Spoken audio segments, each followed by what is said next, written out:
잠시 후 행복한 아침에서는 생활 속 법률 상식, 그 법이 알고 싶다 준비되어 있고요. 네, 이어지는 세대 공감 토크 라떼는 마리아에서는요. 그리운 향수를 불러일으키는 그 시절 추억 이야기 나눠보겠습니다. 저희는 잠시 후에 다시 돌아올게요.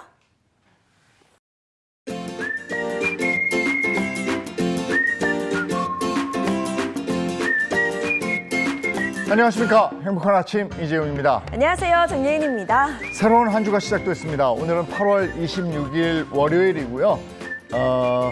시대가 변하면 참 많은 것들이 변하죠. 이혼의 양상도 그렇게 변해간다고 그러는데 요즘 이혼은 뭐가 어떻게 달라졌는지 오늘 이혼 특집으로 그 법이 알고 싶다 해서 한번 알아봤습니다. 네, 그리고 요즘 고물가와 경기 불황으로 정말 모두가 힘들어하고 있죠. 그런데 사실 예전에도 우리나라에는 정말 최악의 불경기가 있었습니다. 온 국민이 허리띠를 졸라매야 했던 그때 그 시절 이야기 잠시 라떼는 마리아에서 짚어보도록 하겠습니다. 자, 월요일의 행복한 아침 본격적으로 시작합니다.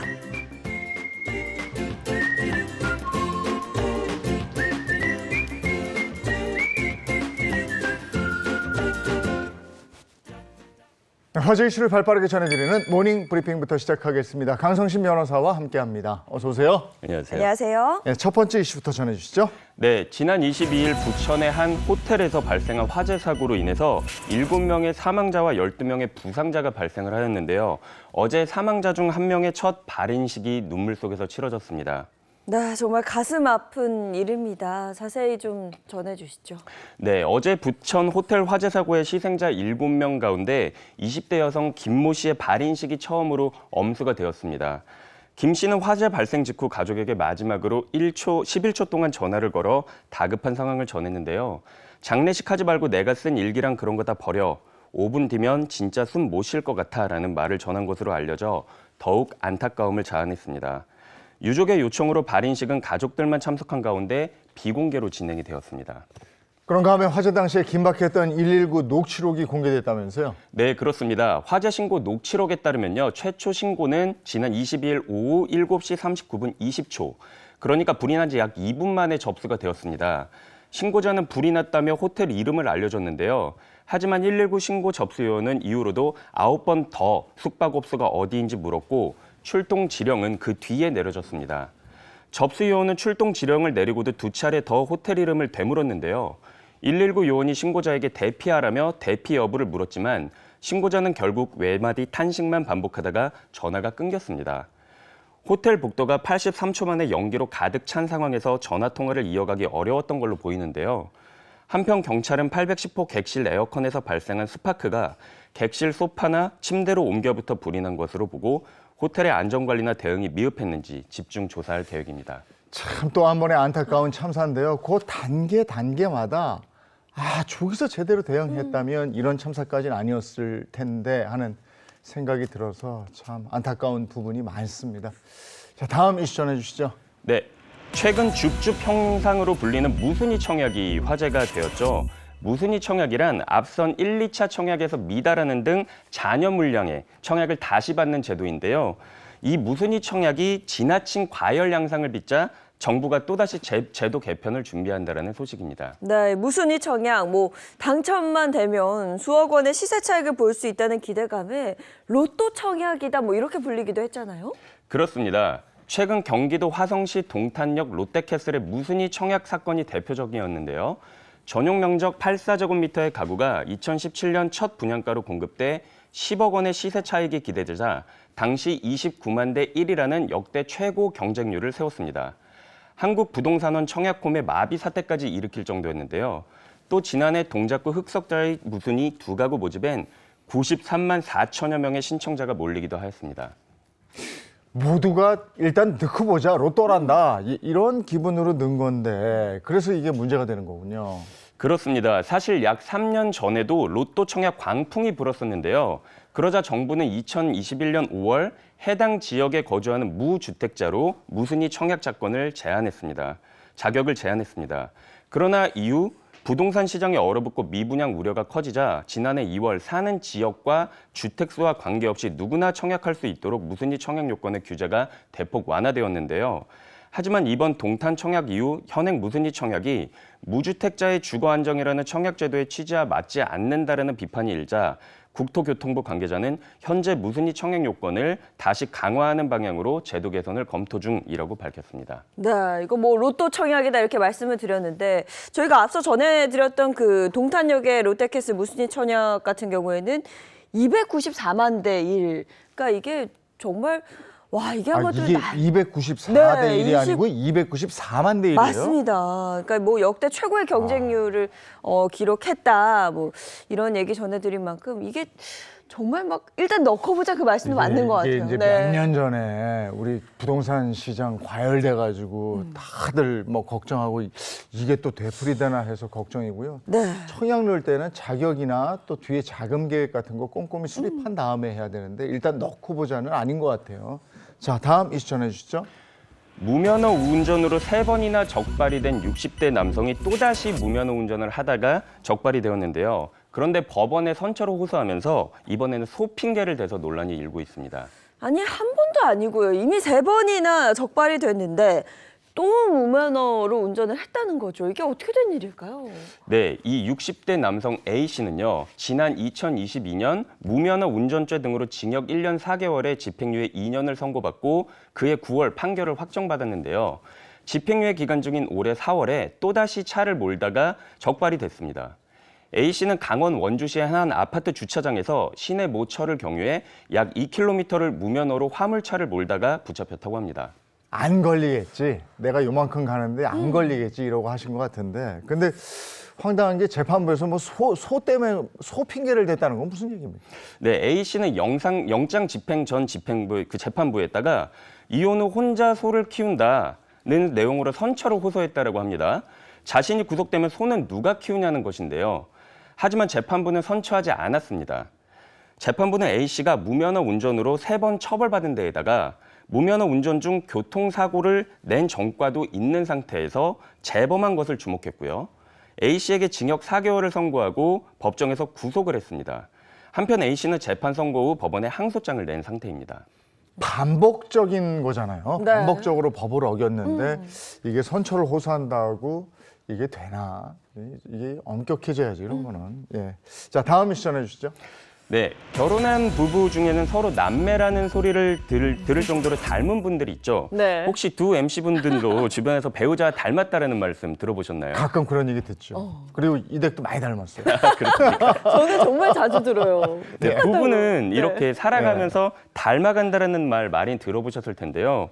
그런데 사실 이 말이 잘못된 것일 수도 있겠다라는 연구 결과가 나왔습니다. 네. 닮아가는 게 아니라 처음부터 닮은 사람과 결혼한다는 경향이 있다는 것인데요. 그러니까 부부를 보면 이게 함께 살면서 그러니까 사랑하기 때문에 좀 닮아간다 이런 얘기들을 하는데 그게 아니라 원래부터 외모가 닮은 사람을 선택하는 거다 이런 이야기죠. 네, 미국 스탠퍼드대 연구진이 부부 517쌍의 결혼 초기와 결혼 후 수십 년이 지난 사진을 분석을 해봤는데요.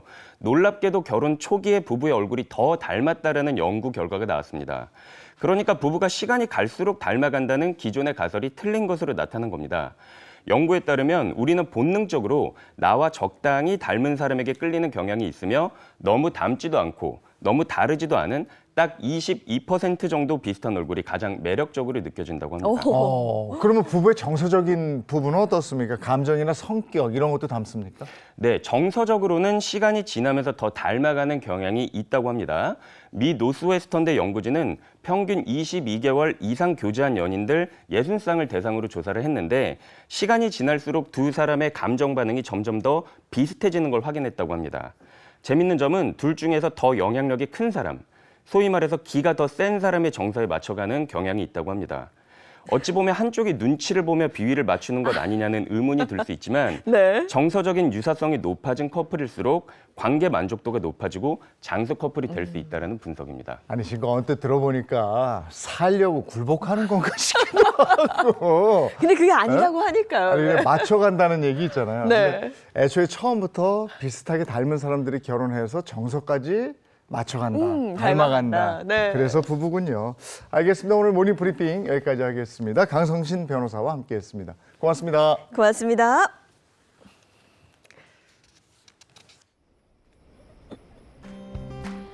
네, 상암동에 나와 있습니다. 주말 동안 열대야 최장 신기록은 막을 내렸습니다.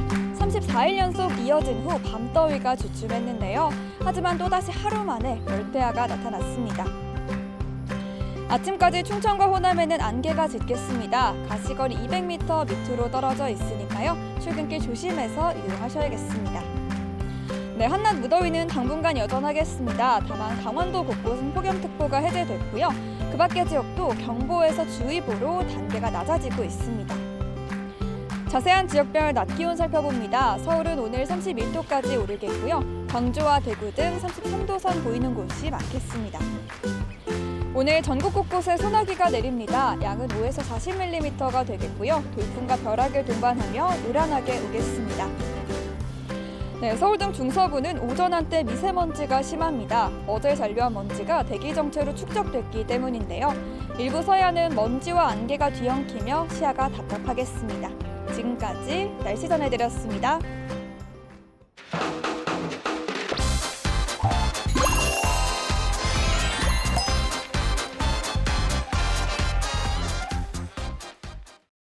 이번에는 최신 경제 소식을 전해드리는 더 핫한 경제 시간입니다. 방송인 박수림 씨 그리고 장진택 기자 어서 오세요. 반갑습니다. 반갑습니다. 네, 반갑습니다. 자, 장진택 기자, 오늘 준비한 주제는요? 오늘은 인생에 꼭 필요한 투자에 대한 말씀을 드릴 텐데요. 우리가 살면서 어디에 쓰는 돈은 아끼지 말아야 된다. 네, 어디에 쓰는 돈 아끼지 말아야 될까요? 먹는 거. 가족하고 맛있는 거 먹는 거. 아, 맞아. 그렇죠. 첫째는 먹는 거고 저는 건강에 쓰는 돈은 네. 건강할 때 아끼지 말아야 한다 이런 말 들었거든요. 예, 네. 건강. 예, 맞습니다. 우리가 가족이나 건강을 위해서는 아무리 돈을 써도 뭐 아깝다는 생각이 별로 뭐 안 드는 것도 사실인데 네. 이 기업들도 마찬가지입니다. 기업들도 이 어디에다가 돈 쓰는 건 아깝지 않게 돈 쓰는 데가 있는데 이게 바로 안전에 돈을 쓰는 거를 아까워하지 않더라고요. 네. 그래서 오늘 준비한 주제는 다른 무엇보다 안전에 진심인 기업들입니다. 네, 무언가에 온 마음을 다할 때 무엇에 진심이다 이런 표현을 쓰곤 하는데요. 안전에 진심인 기업들 대표적으로 어떤 기업이 있을까요? 자, 먼저 위험한 현장에 사람 대신 로봇을 투입한 철강회사 P사의 사례입니다. 자, P사의 제철소에는요, 섭씨 1200도에 달하는 고온의 작업장이 있습니다. 자, 이곳을 사람이 점검하다 보면 화상이나 가스 중독에 노출되는 위험이 있죠. 그래서 P사는 작업 현장에 사람 대신 사족 보행 로봇을 투입을 했습니다. 자, 로봇은 위험한 현장을 돌아다니면서 열화상과 영상 데이터를 수집하고 무언가 이상이 있으면 사람에게 알려주는 그런 역할을 하고 있습니다. 덕분에 작업자의 안전을 확보하면서도 생산성을 높일 수 있다. 이런 장점이 있는 거죠. 와, 사람 대신 로봇이 출근하는 그 시대가 오고야 말았습니다. 아유, 그럼요. 아니, 그래도 위험한 현장에 출근하는 로봇이라고 하니까 뭔가 좀 다행이라고 해야 될까요? 뭐 그런 마음도 좀 듭니다. 이렇게 그 우리가 많이 봤잖아요. 뉴스 같은 데도 나오던데 로봇개. 이 로봇개를 이용하는 사례가 또 있다면서요. 네, 맞습니다. 에너지 화학 기업 S사도 이제 로봇개를 생산 현장에 투입하고 있는데요. 로봇개가 3억 원이나 합니다. 한 마리당. 못 예. 사겠네. 살려고 했는데. 근데 이게 이 가격에 뭐 이렇게 가격이 비싸다는 생각이 안 드는 게 하는 왜요? 역할이 상당합니다. 일단 오. 로봇개가 이제 가스 탐지 같은 거 이런 가스 것들을 아주 탐지. 정밀하게 하고요. 그다음에 이 로봇개 안에 최대 30배줌 카메라, 아주 고화질 카메라가 내장이 되어 있습니다. 그리고 장애물을 알아서 회피하는 무슨 센서 뭐 이런 것들도 다 들어가 있어서 알아서 이렇게 어디 부딪히지 않고 잘 다니기 때문에 뭐 여러 가지로 뭐 사람을 대신할 수 있는 역할을 하고 있죠. 그리고 이 로봇개가 하루에 공장을 6번씩 이렇게 순찰을 돈다 그래요. 그러면서 이제 이상한 거를 발견하면은 바로 연락을 하고 이 사진을 찍어서 전송을 해주고 뭐 이런 역할을 해주고 있습니다. 뿐만 아니라 이 S사는 이 로봇개 외에도 여러 가지 스마트 시스템, AI 같은 것들을 도입을 해서 스마트 플랜트를 도입을 했는데요. 이런 기술을 도입하면은 사고를 줄일 수 있기 때문에 이것이 곧 비용 절감으로 이어진다고 합니다. 100억 원 넘는 네, 비용. 100억 원 넘는 비용을 절감할 근데 거고요. 어쨌든 그 현장의 사고가 줄어들면은 뭐 기업 측에서는 비용 절감 효과도 오, 있으니까 네. 이익인 측면도 있겠어요. 네. 근데 앞서 제가 깜짝 놀란 게 로봇개가 3억 원? 3억이에요, 3억. 야, 그러니까요. 3억인데 한 대당. 기업 현장에서는 3억 이상의 가치 할 것 같아요. 그렇죠. 그럴만하다, 그러니까 투자할만하다, 뭐 이런 생각도 듭니다. 그런가 하면 그 식품업계도 이 안전에 만전을 기하고 있다면서요? 그럼요.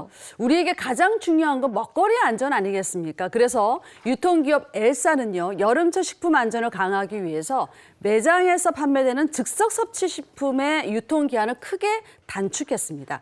자, 기존에는 당일 판매만 했던 제품들을 이제는 냉장 진열은 7시간, 실온 진열은 4시간 이내의 상품만 판매할 수 있도록 바꿨습니다.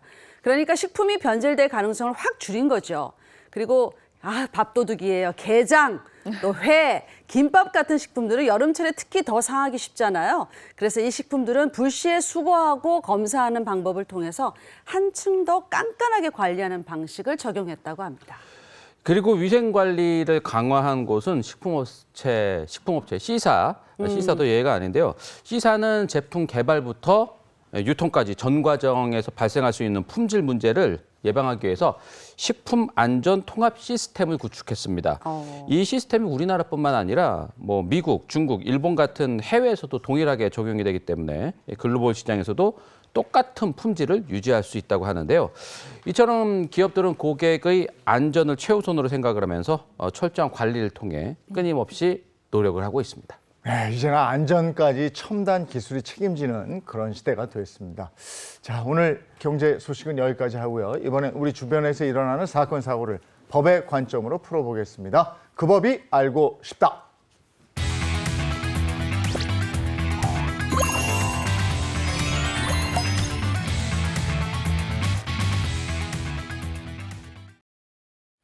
네, 행복한 아침 함께하고 계신 지금 시각 7시 47분을 넘어섰습니다. 자, 월요일의 고민 해결사 이호선 상담심리 전문가와 함께합니다. 어서 오세요. 안녕하세요. 반갑습니다. 네, 반갑습니다. 그리고 오늘은 단독 법률 해결사로 나오셨습니다. 단독 독점이에요. 네, 강성신 변호사 소개합니다. 반갑습니다. 안녕하세요. 네.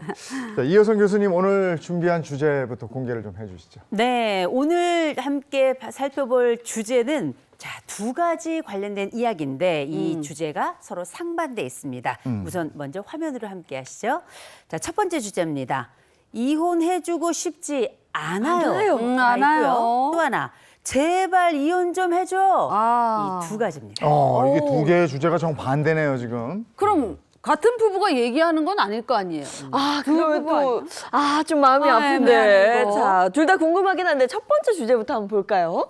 네, 좋습니다. 자, 첫 번째 주제는 먼저 이 앞에 한마디가 더 숨어 있었는데요. 바로 이 내용입니다. 내 아내에게 다른 남자가 접근하다니 이혼해주고 싶지 않아요. 입니다. 아하. 어찌된 일인지 꽁트로 먼저 만나보시죠. 아내랑 30년을 살다 보니 지지고 볶고 싸우는 것도 지겨워질 정도입니다. 그렇게 이혼을 입에 달고 살던 저희는 그날도 이혼 직전까지 갈 만큼 다투고 말았습니다. 아유, 내 팔자야. 남편은 말 안 듣고 아이들은 더 안 듣고 내가 이 시집안에 무슨 죄를 지어서 이 고생을 하나. 아이고 지겨워 죽겠어 나도 정말. 저놈의 이시집안 타령 또 시작이야 또 시작. 아니 누가 나랑 결혼하라고 등 떠밀었어? 자기가 좋아서 결혼해놓고 뭘 입만 열면 이시집안 타령이야? 어머머머머머머, 내가 결혼하자고 해. 아이고, 내가 결혼하자고 했다고. 아이고 참, 이거 보세요, 이재영 씨. 당신이 나랑 결혼하자고 매달렸어. 창문을 열어다 나랑 결혼했던 수립. 에이구 지겨워. 그리고 내가 이런 말까지 안 하려고 했는데 밖에 나가면 나 좋다는 사람들이 10톤 트럭 될 거다. 아이고 그러셔. 트럭은 무슨 개풀 나? 트럭도 안 될 것 같은데 어머머. 한 트럭은 되겠어? 어머머머머. 당신 같은 여자 누가 거들떠나 봐? 아이고 참, 내가 이런 말까지 들으면서 참고 살아야겠어? 좋아, 그래. 이번에야말로 갈라서자. 이혼 도장 찍자고. 그렇게 이번에야말로 저희는 끝장을 보기로 마음먹었죠. 그런데 이혼 숙려 기간에 황당한 얘기를 들었습니다. 동네에 사교 댄스 모임이 있는데 그곳에서 저희 아내가 문 남성들에게 추파를 받는다는 거예요. 원, 투, 차차차, 쓰리, 포, 차차차, 돌리고. 나 춤 실력 진짜 살아있다. 원, 투, 차차차. 네, 저 사모님 어머, 못 보던 깜짝이야. 얼굴이신데 어머, 네, 혼자 오셨나 봐요. 혼자 왔어요. 곧 혼자 될 사람이에요. 네, 그러시군요. 야, 우리 나이에 사연 없는 사람이 어디 있겠습니까? 맞아. 그런 의미로다가 저랑 한 곡 하시죠. 아니 10곡도 하고 싶어요. 그럴까요? 아니 이 여자가 어디 남편이 두 눈을 시퍼렇게 뜨고 있는데 외간 남자하고 손잡고 이게 뭐 하는지 이거 빨리 안 떨어져? 아니 사모님 남편분이 계셨나 봐요. 아니요. 네. 남편 아니고요. 이혼 소송 중이라서 곧 남이 될 사람이에요.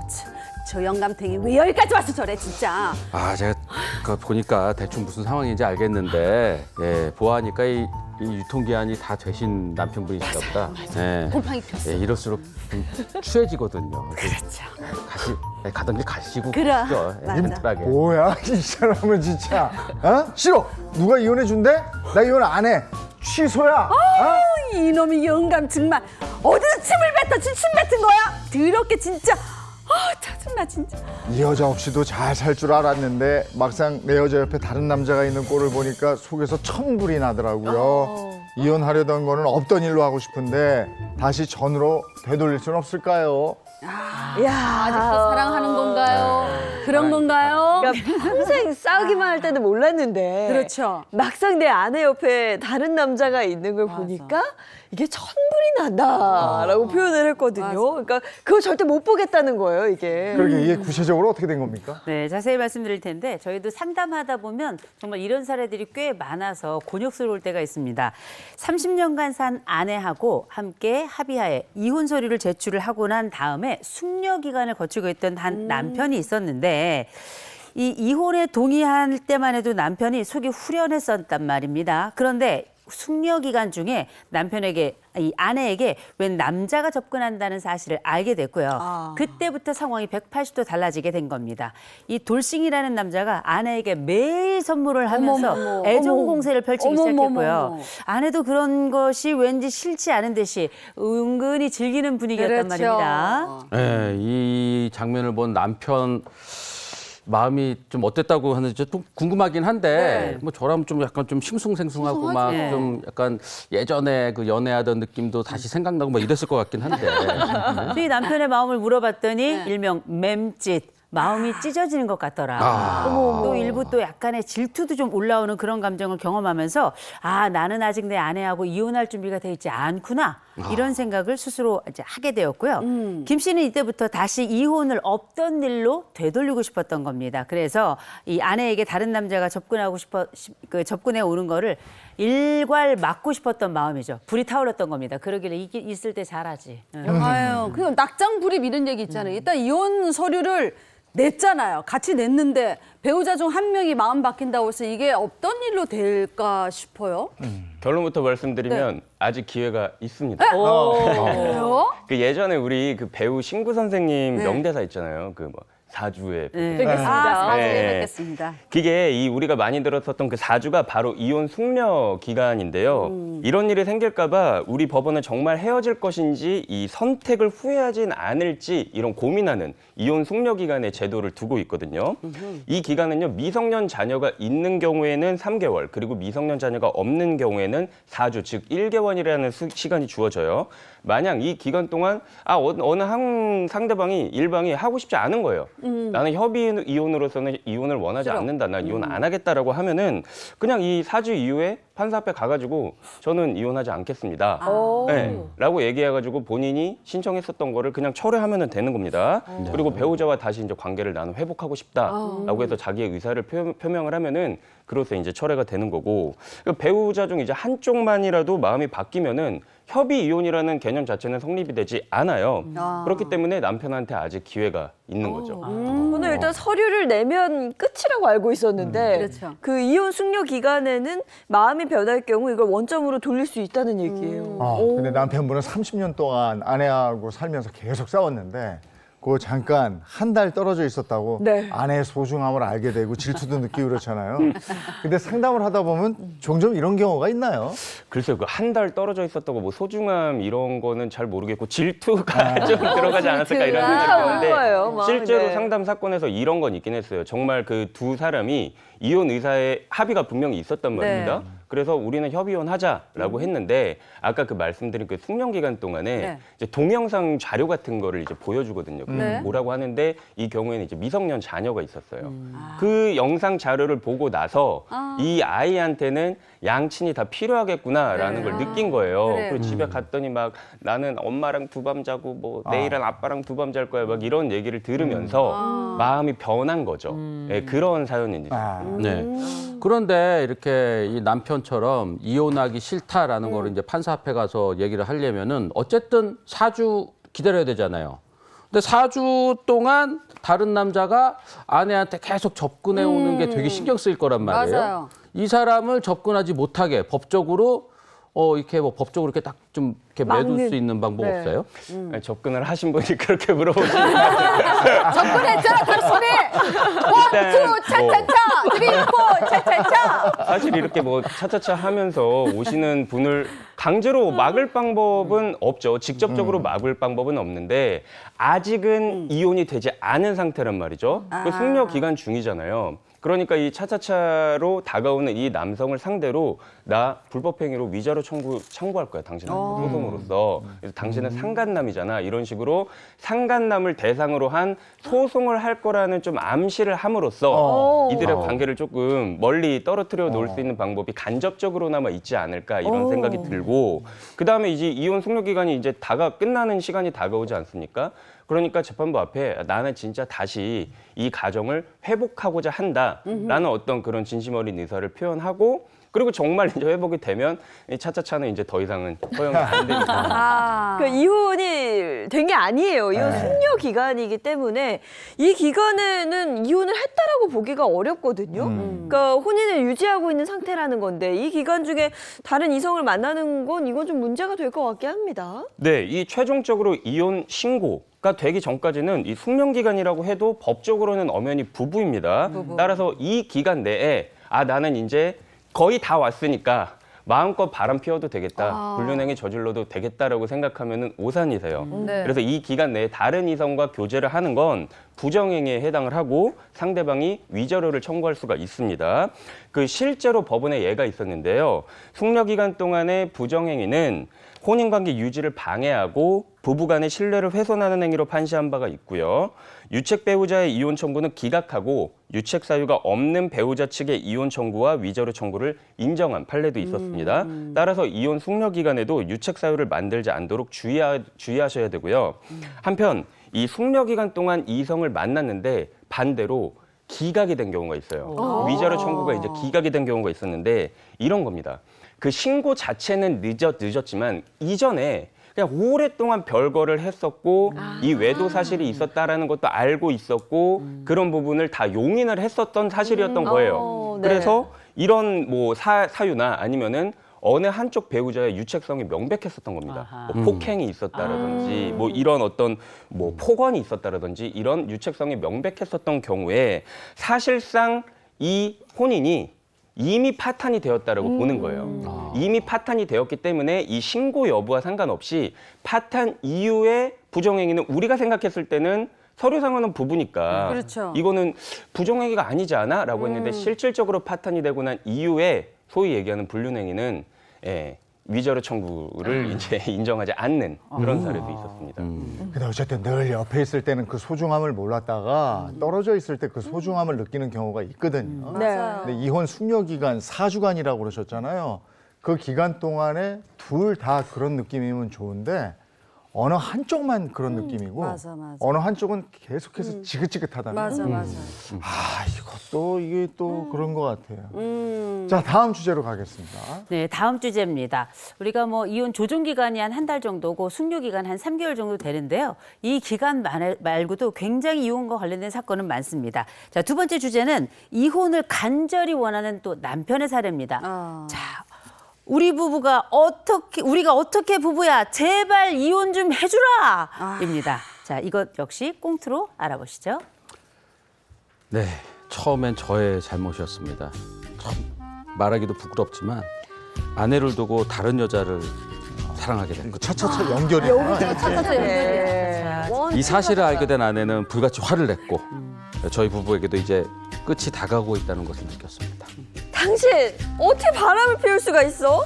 얼른 실수였다고 말해. 그냥 나한테 싹싹 빌란 말이야. 아, 실수가 아니야, 예인아.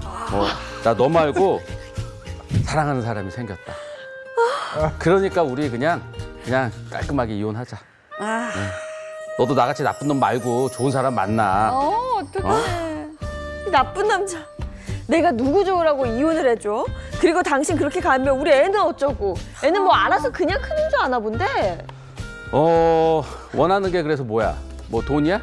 어머머. 얼마면 되는데? 얼마면 이거 양육비는 내가 달라는 대로 줄 테니까 제발 좀 나 좀 놔줘. 아니 못 나. 나 괘씸해서라도 그렇게는 안 해. 나는 당신 껍데기라도 다 껴안고 살 테니까 이혼할 생각은 꿈도 꾸지 마. 알겠어? 그 길로 저희는 별거를 시작했고 저희 이혼 청구는 유책 배우자라는 이유로 매번 실패로 돌아갔습니다. 그렇게 소송으로 몇 년의 세월을 보내며 저희는 남보다 못한 차라리 왼수에 가까운 그런 사이가 되어버렸습니다. 예인아, 내가 그 양육비 매달 보내는 거 알지? 아파트 대출금도 내가 지금 다 갚았잖아. 그러니까 인간적으로 좀 아이는 좀 볼 수 있게 해줘야 되지 않냐? 어떻게 아이 얼굴을 한 번도 안 보여주고 그러고 피해 다니고 있냐? 아니야. 당신 우리 애 못 봐. 애한테는 아빠 사고 나서 저기 하늘나라 갔다고 내가 다 얘기했어. 이게 멀쩡히 내가 살아 있는데 나를 그냥 하늘로 보냈어 그냥. 와. 아니 바람 피운 아빠는 있는 거 필요 없어. 그냥 없는 게 낫지. 당신 애 보고 싶어? 그럼 뭐 돈이라도 더 갖고 오던지. 그럼 내가 죽은 아빠 다시 한번 부활시켜 볼 테니까 돈을 더 갖고 와 그러면. 와 정말. 웃으면 안 돼. 화내야 돼. 화내야 돼. 너 나쁜 사람이구나 진짜. 화난 표정. 네. 다시 그 잘해보려는 마음도 하나도 없고. 근데 왜 이혼은 왜 안 된다는 거야 이거에? 그거 몰라서 물어. 나는 지금 당신한테 그 복수하고 있는 거야. 내 숨이 붙어있는 한 이 복수는 끝까지 지속될 거니까 어디 뭐 누가 이기나 끝까지 한번 해보자고. 와 지나가는 사람 몇 명을 붙잡고 물어보세요. 우리를 부부로 보는 사람이 누가 있겠습니까? 그런데도 아내는 오로지 복수만을 위해서 이혼을 거부하고 있으니 저도 그녀도 너무나 괴롭습니다. 저희 이제 그만 이혼하면 안 될까요? 어쨌든 남편한테 규책 사유가 있지만 지금 상황에서는 아내도 그렇고 남편도 그렇고 참 정말 행복이란 없네요. 그죠? 예, 구체적으로 이거 어떻게 된 일입니까? 자, 구체적으로 말씀드리면 말 그대로 복수를 위해서 이혼을 해주지 않은 아내의 사연인데요. 이 남편이 아내와 함께 딸 아이를 한 명 키우면서 결혼 생활을 하던 도중에 이 남편이 외도를 하게 됩니다. 그러면 이 사실을 알게 된 아내는 굉장히 화가 났겠죠. 그 이후에 남편은 가출을 해요. 가출을 한 동시에 이 아내에게 이혼 소송을 제기하게 됩니다. 그러나 우리나라는 법상 유책 배우자가 이혼 청구를 할 수 없죠. 그러니 매번 소송에서 졌던 겁니다. 그럼에도 불구하고 남편은 집으로 다시 돌아가지 않았고 이 부부는 10년 동안 완전히 남처럼 지낸 겁니다. 10년 동안. 네, 그러니까 부부는 이렇게 서로 남처럼 살고 있지만 이 딸이 있잖아요. 네. 예, 이 딸한테는 엄마 아빠가 이렇게 필요했을 텐데 이것도 좀 안타까운 사연이네요. 맞아요. 그러길래 왜 그러셨어요? 그러니까 이제 댄스 교수가 네. 그런데 제가 뭐 말씀하신 대로 이 부부 사이에는 또 딸이 하나 있었죠. 그래서 이 남편인 딸을 너무 보고 싶었고 아내에게 제발 딸아이 한 번만 보여달라 지속적으로 요청을 했는데 이 요구가 사실 무리한 요구라고 볼 수는 없었습니다. 왜냐? 이 10년의 세월 동안에 이 남편은 아내가 살고 있는 아파트 대출금 다 내주고 있었고요. 거기다 아이 양육비 계속 내주고 있었고 생활비까지 지속적으로 부담했기 때문인데 그럼에도 불구하고 아내는 남편의 요구를 순순히 들어주지 않은 거죠. 그럼 남편에게는 끝내 아이를 보여주지 않았다는 건가요? 맞습니다. 이 아내가 아이를 완전히 꽁꽁 숨긴 거예요. 뿐만 아니라 이 남편을 무고와 절도죄로 고소하는 등 없던 죄를 만들어서 씌우기도 한 거고요. 이 아내는 법원에서도 뭐라고 얘기했냐면 부부관계를 유지할 생각은 전혀 없다. 하지만 남편이 다른 사람과 결혼하는 꼴은 절대 볼 수 없어서 이혼을 결코 해줄 수 없다. 이렇게 진술한 겁니다. 이에 참지 못한 또 참다 못해서 이 남편이 아니 이런 사이를 누가 우리를 부부라고 하겠느냐라고 하며 법원에 다시 한번 이혼 소송을 제기한 사례입니다. 이야. 아, 이게 진짜 사연만 들어도 이게 정말 남보다 못한 그 부부인데 정말 남보다도 못한 그런 최악의 부부네요. 와. 그래도 어쨌든 남편이 바람을 편 유책 배우자잖아요. 잘못한 거죠. 그러니까 그냥 이혼 소송을 뭐 2번 제기하든 3번 제기하든 이건 뭐 당연히 이혼 못하는 거 아닙니까? 글쎄요, 이 질문을 제가 한 30년 전쯤에 받았으면은 아, 유책 배우자인데 어떻게 이혼 소송을 청구를 할 수가 있냐? 이렇게 네. 대답을 했을 텐데 지금 2024년에는 조금 달라질 여지가 있을 수 있다라고 말씀을 왜? 드립니다. 그 우리나라가 기본적으로 이혼 유책주의를 택하고 있다라는 거는 아실 거예요. 네네. 네. 근데 이 유책주의가 그럼 도대체 뭐냐? 부부 한쪽이 어느 한쪽이 일방적으로 잘못을 했을 때 그 사람은 이혼을 청구할 수 없다. 법적으로는 이제 이런 의미이지 않습니까? 그리고 이 제도가 1965년에 이제 도입이 되었어요. 네. 그 당시에는 이 축출 이혼이라고 해서 그 가부장제적인 사회 안에서 그 와이프를 그러니까 일방적으로 자신이 바람 피고 자신이 잘못을 했음에도 불구하고 그냥 일방적으로 축출 맞아. 이혼을 시켜버리는 그런 어떤 사회적 행태가 있었기 때문에 네네. 이런 거를 방지해야 되겠다라고 해서 당신은 이혼 소송 청구 못해라고 네. 했던 게 이제 유책주의였고 이걸 이제 기본적으로 우리가 채택을 하고 있었습니다. 그게 쭉 이어져 왔는데 그때 당시에는 이제 우리가 생각했을 때 그 아내가 굉장히 불쌍했고 좀 보호해야 될 필요성이 있었고 이제 맞아요. 이런 세대였잖아요. 근데 이제 세월이 좀 지나기 시작한 거죠. 세월이 지나면서 그 예전 같은 사유에서 그 축출 이혼을 방지하기 위해서만 유책 사유자의 그 법적인 소송 청구를 막는 게 과연 맞는 것이냐, 실질적으로 부부관계는 파탄이 됐는데라는 어떤 움직임이 조금 있는 상황이에요. 본초들 화낼 수 있습니다. 조심해서 말씀해 주세요. 저는 지금 들으면서 약간 속이 좀 부글부글. 울렁울렁했어요. 이래도 되나 뭐 이런 생각이 드는데 파탄주의가 인정되는 사례가 많아지게 되면 유책 배우자 그야말로 배우자에게 상처를 준 잘못한 사람이잖아요. 맞아요. 이런 유책 배우자의 이혼 소송도 인정될 수 있다는 거잖아요. 근데 이러면 안 되잖아요. 이러면 안 되잖아요. 모르겠습니다, 저는. 이러면 되는 건지 안 되는지 사실 그 유책주의가 옳은 것이냐 파탄주의가 옳은 것이냐 이거는 좀 주관적인 판단이 들어가야 된다고 봐요. 뭐 어떤 것이 반드시 옳다 어떤 것은 반드시 틀리다 좀 이런 개념은 아닌 것 같은데 어쨌든 우리가 현실적으로 생각을 해봤을 때는 시대가 많이 변한 거는 맞다는 것이죠. 그러니까 예전처럼 뭐 여성이 사회에서 할 수 있었던 일이 되게 없거나 이제 그런 맞아요. 상황도 더 이상 아니고 예전에 이혼 자체가 좀 개인적인 어떤 치부나 뭐 망신 이런 걸로 여겨지던 세상이 있었잖아요. 네. 근데 이제 또 세상이 변화하면서 이혼에 대한 인식도 많이 달라지고 했었기 때문에 어떤 한 부분이 무조건 옳다 그르다라는 거는 좀 아닌 것 같고 제가 봤을 때는 어쨌든 엄연한 현실은 좀 파탄주의의 해석이 조금씩 넓혀져 가고 있다는 느낌을 받는 거는 맞는 것 같아요. 근데 말씀하신 것처럼 우리나라 법원은 유책주의를 고수해 왔는데 네. 그러다 보니까 부작용도 생겼다는 거잖아요. 맞습니다.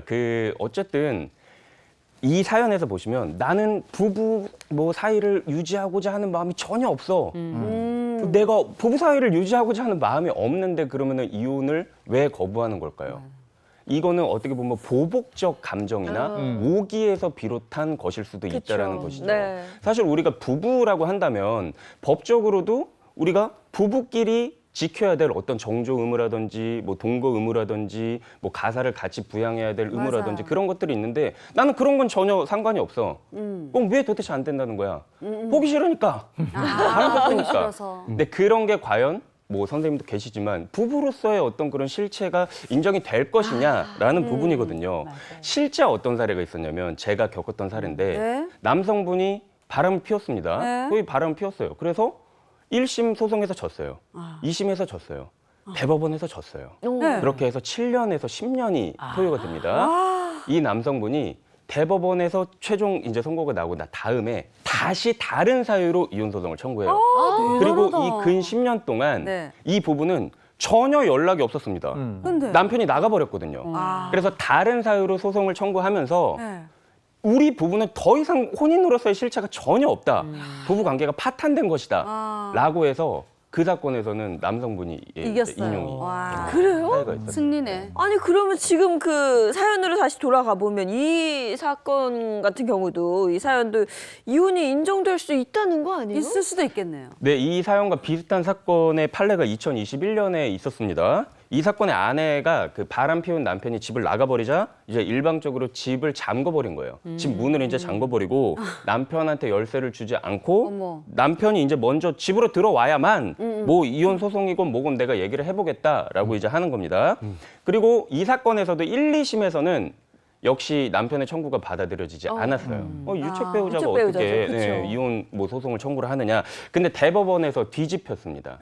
이게 뒤집혔던 게 그 한쪽이 이혼 소송을 제기를 했다가 유책 배우자라는 이유로 패소를 했다 하더라도 아까 말씀드렸던 별거가 장기화되고 회복의 가능성이 전혀 없다면 그 남성이 예전에 했었던 유책성은 상당히 희석이 되었다. 이 장기간 동안 이제 이런 의미고 또 특히나 미성년자인 자녀가 부모 사이에서 이 갈등과 그 이혼 소송에 지속적으로 노출이 되는 이 상황에서 이러한 혼인관계 유지가 자녀의 정서적 상태와 복리에 부정적인 영향을 끼치고 있는 건 아닌지 이런 부분들 살펴봐야 한다라고 지적을 했고 이런 이유로 결국 대법원은 원고가 패소한 그 원심을 파기환송한 사례가 있었고 이 사건이 제가 봤을 때 우리 사회에 이렇게 주는 메시지는 이제 혼인관계 이런 지속 여부를 판단을 할 때 혼인의 실질적인 파탄까지도 살펴보고 있다라는 것이고요.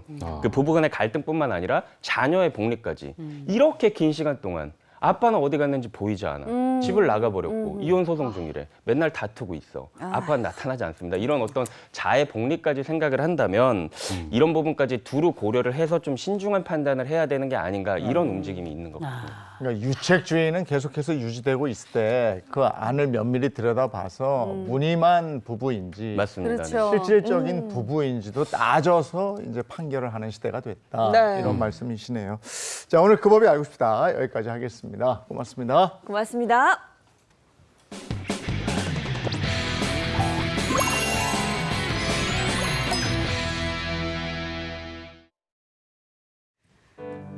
라떼는 말이야 이번 주제는요. 그때는 다들 힘들었지. 지금은 상상도 못할 불경기를 겪었던 그 시절입니다.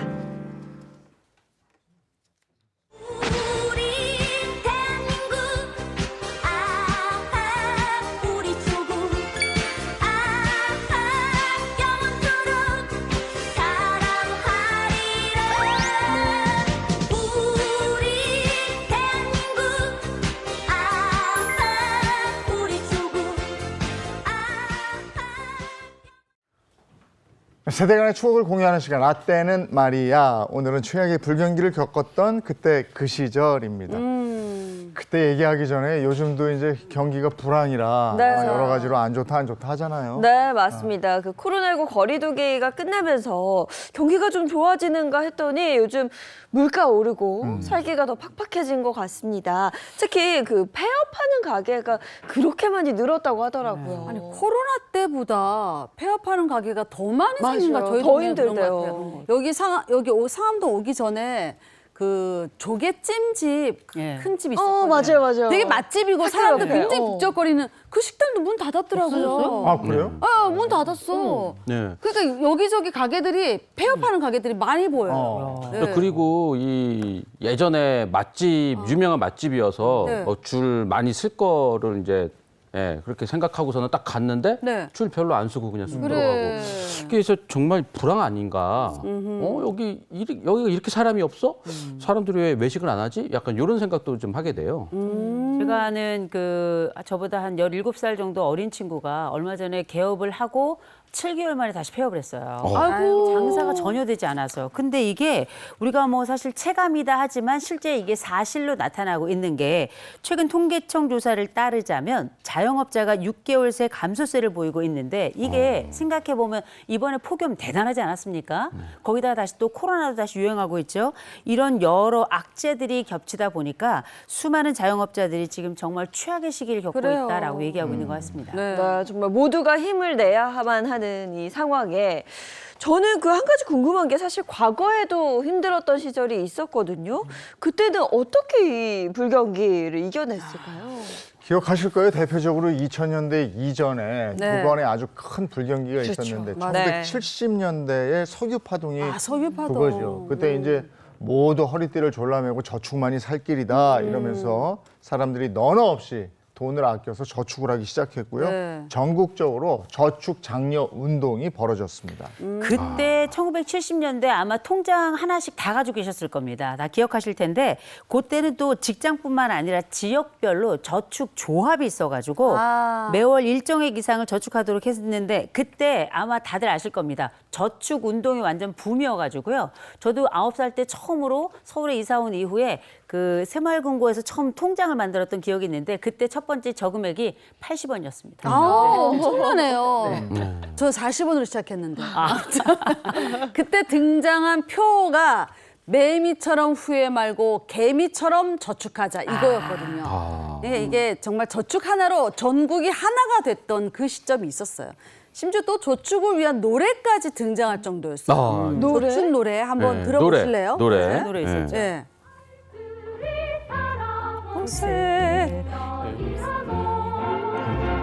아시는구나. 저는 정말 처음 들어요. 저도 처음 듣습니다. 저도 이건 기억이 저도 잘 안 나요. 그래요? 그 전 세대였던 것 같아요. 우리는 땡그랑 한 푼, 땡그랑 두 푼. 그건 아는데 머리 자금통이 아이고 무거워. 요거는 70년대 노래고. 맞아. 네, 근데 70년대 정부가 노래를 통해서 저축의 중요성을 강조하기도 했고 극장에서는 저축 계몽 영화가 나오고 텔레비전에서는 저축 관련 프로그램이 또 나오고 막 이랬죠. 네, 네. 그때는 이제 학생들도 저축을 굉장히 많이 해서 저축 열풍이 불었다고 합니다. 그 특히 초등학교 때는 저축 조기 교육, 요즘 영어 조기 교육 하듯이 저축 조기 교육을 했다 그래요? 문방구 가자. 그때 문방구라고 했는데 문구점 가면은 빨간 돼지 저금통 한 천장이 매달려 있어. 맞아. 그걸 꼭 사가는 거야. 그러면 거기에 동전 하나씩 이렇게 채워지면서 이 돼지가 이렇게 무거워지잖아. 그러면 내 마음도 무거워지고 너무 기분 좋은 거야. 막 든든해지는 그런 느낌 있잖아. 그럼 돼지 잡자 이러잖아요. 그러면 그 잡기 싫어. 막. 요걸 보면서 아까 우리가 불렀던 그 노래를 한 그게 거야. 땡그랑 한 푼, 땡그랑 두 푼, 벙어리 저금통이 아이고 무거워. 하하하 우리는 착한 어린이 아껴 쓰고 저축하는 알뜰한 어린이. 잘한다. 헤이! 장 기자님은 왜 몰라요? 네. 알잖아. 저 아는데 안 불러? 부끄러워서. 네. 그 옛날에는 요렇게 땡그랑 한 푼 그렇죠. 모아가지고 그 국민학교죠. 그때 초등학교가 아니고 국민학교 때 1인 1통장 갖기 뭐 이런 맞아, 있었어. 캠페인도 벌였었는데 봤어. 그 친구들끼리 누가 더 많이 저축을 하나 이런 거 막 경쟁하기도 하고 선생님이 또 막 그런 거 막 불러주기도 하고 막 이랬었던 기억도 나는데 예. 그때 기억하세요? 이 통장 보면은 다 손글씨로 맞아요. 인쇄돼 있는 게 아니고 손글씨. 손글씨로 이렇게 손글씨로 쓰고 막 썼네. 예. 엄청난 신용사회죠. 엄청난 왜냐면 글씨 하나 동그라미 달라지면 완전히 달라지는 되니까. 거예요. 꼭 확인해야지. 야, 근데 생각해 보면 그때 당시하고 지금은 많이 다르긴 했는데 요즘 애들이 뭐 현금 가지고 다니나요? 다 엄마 카드 다 가지고 다니잖아요. 그렇지. 그런데 7080 고 학교 다닐 때 기억하시는 분들 계실 겁니다. 매주 월요일 되면은 학급에 총무가 돈 쫙 걷어갔어요. 무슨 돈이냐? 저축활동. 그래서 그 저축희망자 돈 받아서 학교 서무과에 그 총무가 가서 전달을 하는 거예요. 그렇다 보니까 중간에 분실 사고가 발생하는 겁니다. 그러면 누군가 돈을 잃어버렸다 하면 어떡하냐? 그때 전 아이들은 밖에 절대 못 나가요. 다 책상 위에 무릎 꿇고 올라갑니다. 그리고 나서 돈 나올 때까지 선생님께서 나와! 세출 작업이 벌어지게 되는 건데 그때 자수했던 사람이 있었던 반면에 지금까지도 아마 함구하고 계신 분들 계실 겁니다. 자, 그럴 때 우리가 다 같이 그 방에 갇혀서 색출 작업에 동원되고 있지만 내가 훔친 것도 아닌데도 불구하고 그렇죠. 선생님이 자수해! 그러면 등줄기가 뒤에 땀이 조로로 흘렀던 네. 그런 기억이 있는데 확실히 말씀드립니다. 저는 아니었어요. 나올 아니었어요. 때까지 무릎 꿇고 눈 감고 있어야 됐었잖아요. 눈 감어 이러고 막. 1년에 한 2번 돼지를 잡았어요. 그러니까 그때 추석 무렵에 한 번 잡고요. 그 이후에 좀 모았다가 설에 잡죠. 맞아, 왜냐하면 맞아요. 가족들이 다 모이면 어린 아이들한테 용돈을 주시니까 맞아요. 그 용돈하고 합해서 내가 넣었던 동전하고를 가지고 그 다음에 은행에 가요. 맞아요. 근데 은행에 가서 저금하는 친구가 있고 전자오락실 가서 낼름 다 하는 친구가 있고 그랬어요. 그리고 맞아요. 설 오면은 그 설에는 뭐 세뱃돈이라는 게 있으니까 네. 그때 또 한번 저금했고. 두둑해지죠. 그래서 그게 저금 통장에 이렇게 글씨가 늘어나는 그 그렇지, 맛을 또, 맞아요. 예. 맛 좋죠. 근데 그런 뭐 기억이- 내가 안 가르면 오빠가 갈랐죠. 자, 그래서 제가 이 시점에서 문제를 하나 준비해 왔습니다. 자, 시청자 여러분도 한번 맞춰보시기 바랍니다. 자, 아시는 분 답을 맞춰주세요. 사진 나갑니다. 가수 태진아 씨, 배우 현빈 씨, 그리고 오. 저 박수린. 이 세 사람의 공통점은 무엇일까요? 아, 부끄러워. 아. 트로트 앨범을 낸 거는 그죠? 두 분이 맞는데 가운데 현빈은 또 아니고. 현빈 씨랑 씨가 같이 있으니까. 어울릴 거는 아니지 않아요? 일단 그 내가 태진아 씨는 내가 인정하는데 어. 근데 여기 현빈 씨가 왜 들어갔나 그 모르겠어요. 현빈 씨 일단은 뭐 슈퍼스타 합시다. 슈퍼스타. 슈퍼스타. 네네. 슈퍼스타. 고맙습니다. 너무 쓰시는 거 아닌가요?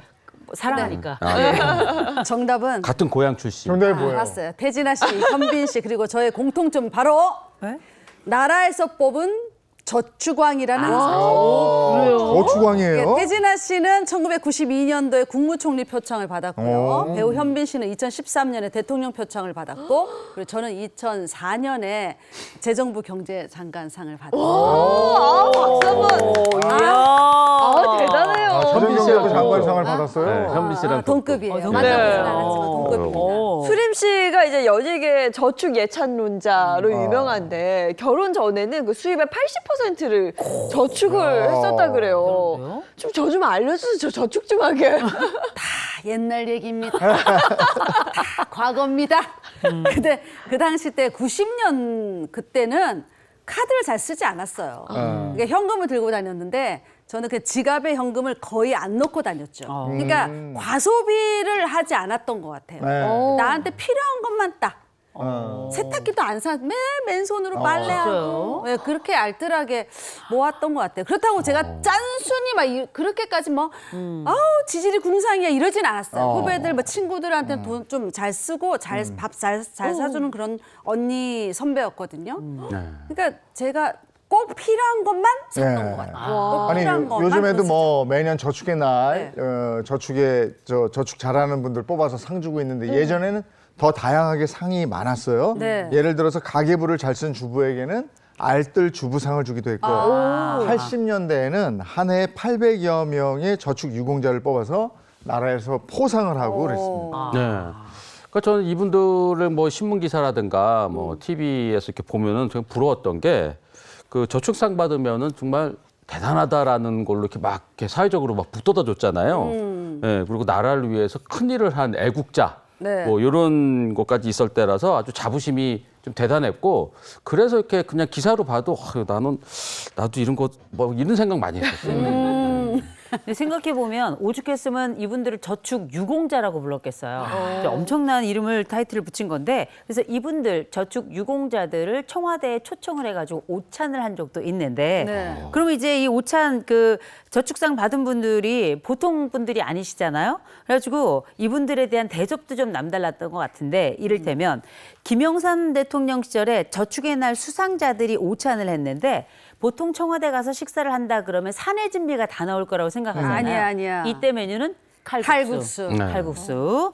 그래서 근검절약의 모범을 보인 이들 덕분에 청와대 식사비가 5분의 1 이하로 줄었다. 이런 이제 후문을 남겼다고 하는데 이분들의 식사도 식사지만 참 대단한 모범이 아니었나 싶어요. 맞아요. 그러니까 벌써 남다른 분들이었던 거예요. 맞아. 근데 저축하면 사실 요즘은 너 왜 저축 안 해라고 물었을 때 뭐 그거 금리 얼마나 된다고 이렇게 얘기를 하는데 그때 당시만 해도 그 예금 금리가 지금과는 굉장히 달랐다 그래요.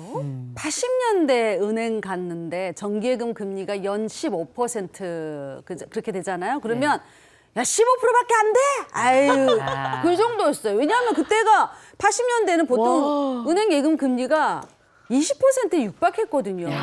그 금리가 20%면은 그 지금은 뭐 지금 정기 예금 막 이런 거에도 3% 막 이러잖아요. 스스로. 네, 그러니까 그때는 네, 그렇죠. 그 이자가 이렇게 높아가지고 돈 딱 하면 이렇게 이자로 이렇게 불어나는 거 이런 거 보는 그 재미도 재미가 좀 있었겠어요. 있다니까요. 맞아요. 네, 90년대도 제가 그랬었어요. 이 시점에 좀 깜짝 놀랄 말씀 하나 드리겠습니다. 왜냐?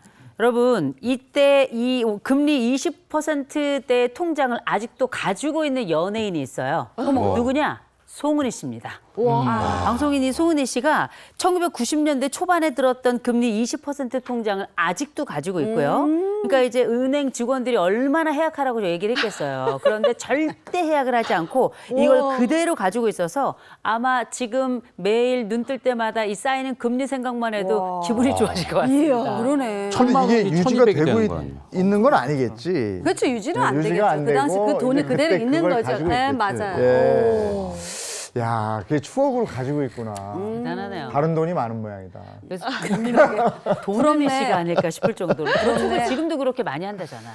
근데 예전에 저 군대 있을 때도 그 저금을 이렇게 꼬박꼬박해서 적금식으로 해서 마지막에 돈을 타가는 3년 마치고 네. 있고 그때 또 한 번 저 주식 바람이 불어가지고 와. 그때 주식 통장에 넣어서 막 이게 올라가는 기분으로 막 이랬어요. 펀드 근데 통장. 항상 우리가 알다시피 마지막이 중요하거든 주식이라는 거. 그렇죠. 근데 그때 우리가 제대할 무렵에 네. 마지막에 이렇게 됐었어요. 그래서 결국은 저축해서 적금식으로 금리가 높았으니까 네. 그걸 올라갔던 친구들이 훨씬 이익 그래, 맞아요. 그런 경험이 있습니다. 참 어려움이 많으셨네요. 또 아픈 과거입니다. 네. 아니 근데 뭐 우리가 예금 금리 뭐 20%, 와 정말 좋았겠다 뭐 이렇게 이야기를 했지만 이런 기쁜 순간도 잠시 70년대 경기 불황보다 더한 최악의 경기 불황이 90년대 말에 그럼. 발생하게 됩니다. 뭐 다 알고 계시죠? 네, 1997년 IMF 외환 위기였는데요. 이때 정말 그 마음 아픈 일들이 정말 많이 벌어졌습니다. 그럼요. 1997년 한국 경제는 말 그대로 붕괴 직전이었습니다. 그러니까 기업과 금융기관들이 막 연쇄적으로 도산하고 멀쩡했던 기업들이 막 파산하고 집값 하락하고 직장인들 하루아침에 뭐 회사에서 쫓겨나는 일이 다반사였고요.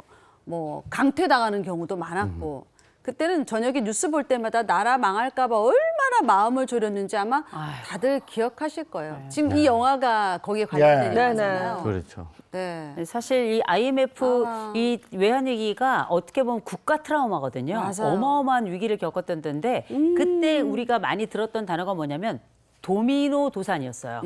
도미노식으로 그냥 다들 한꺼번에 무너지면서 실제 또 부동산 가지고 계셨던 분들 그때 당시 제가 전세 3천만 원짜리 그 전세를 살고 있었는데 그때 3천만 원이었던 그 전세에서 제가 그의 말에 1,300만 원을 다시 돌려받았습니다. 왜냐하면 전세값도 워낙에 떨어져가지고요.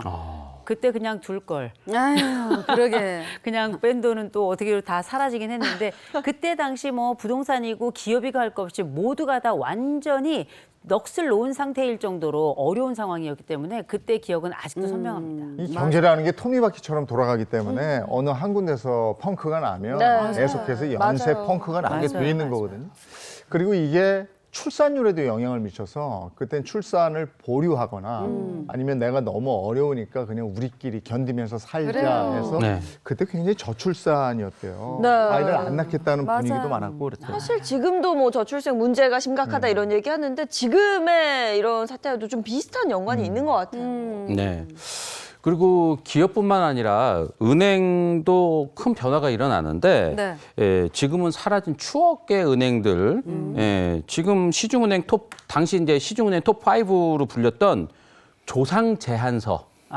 예, 다들 기억하시죠? IMF 위기 직전까지 조흥, 상업, 제일, 한일, 서울은행. 서울은행. 예. 은행 있었죠. 예, 우리나라 시중 그 탑5 은행이었는데 네. 이 외환위기로 이 기업들이 줄줄이 도산하면서 이들에게 돈을 빌려준 은행들도 버티지 못하고 이렇게 무너진 거예요. 예, 이들을 포함해서 사라진 은행만 해도 거의 뭐 20여 개가 은행이 사라졌다고 합니다. 이 조흥은행은 우리 K본부 거기 안에 있었던 은행이거든요. 그러니까 이제 우리나라에서 가장 처음 문을 연 민간 상업은행이 바로 조흥은행이었어요. 그러니까 당시 조흥은행이 국내 최대 은행으로 진짜 꼽힐 정도인데 조흥은행 광교 본점은요 18층짜리 국내 최대 규모 건물이었어요. 최신식 에스컬레이터까지 갖추고 있었어요. 그때 당시. 이 외에도 지금은 사라진 추억의 은행들이 참 많았어요. 네, 뭐 당시 은행의 분위기는 그 이재용 MC가 제일 잘 알고 계실 것 같아요. 저희는 왜냐하면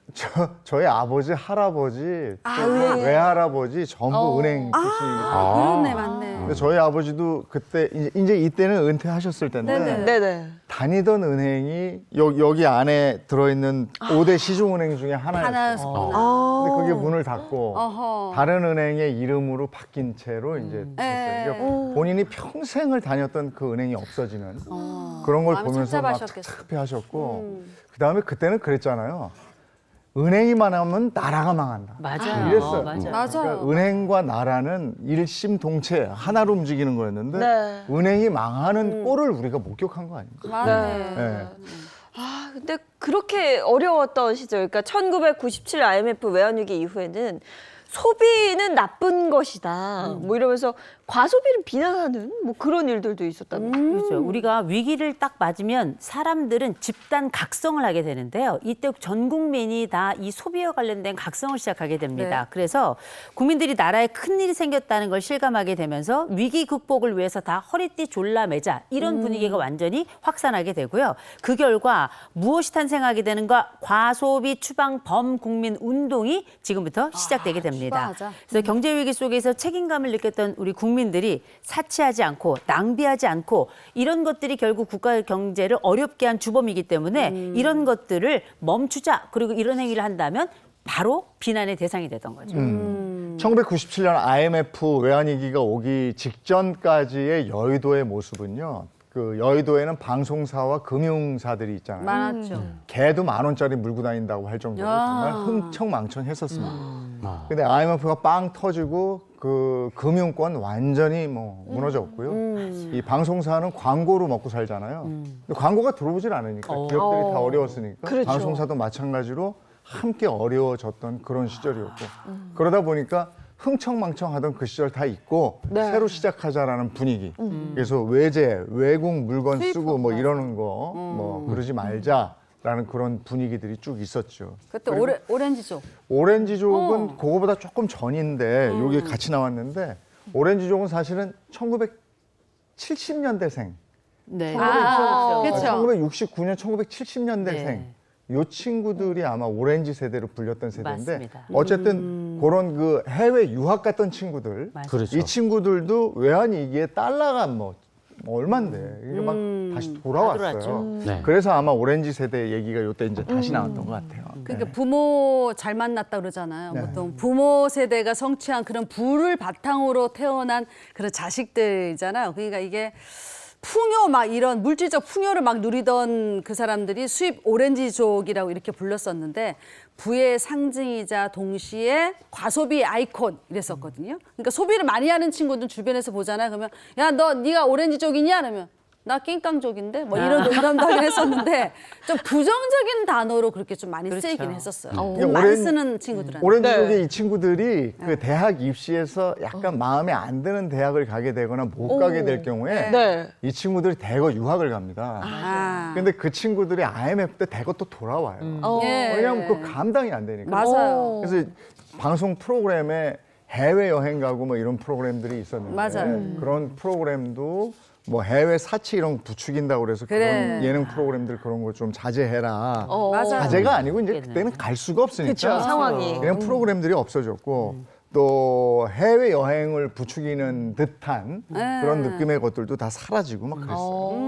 맞아. 그때는 또 국내에서 무슨 일이 벌어졌냐면 과소비 사적 추방 운동이 또 벌어지게 됩니다. 그 네 가지의 가장 핵심이 뭐였냐면 수입 담배, 수입산 담배. 양주, 그리고 수입 농산물 다 쓰지 말자. 그리고 음식물 쓰레기 줄이자. 북한은 뭐 다 굶고 있다. 우리도 좀 어렵다 이러면서 그래서. 이런 운동들이 아주 본격적으로 일어났는데 이 운동들을 우리 국민들이 다 실천했다는 거 아닙니까? 네.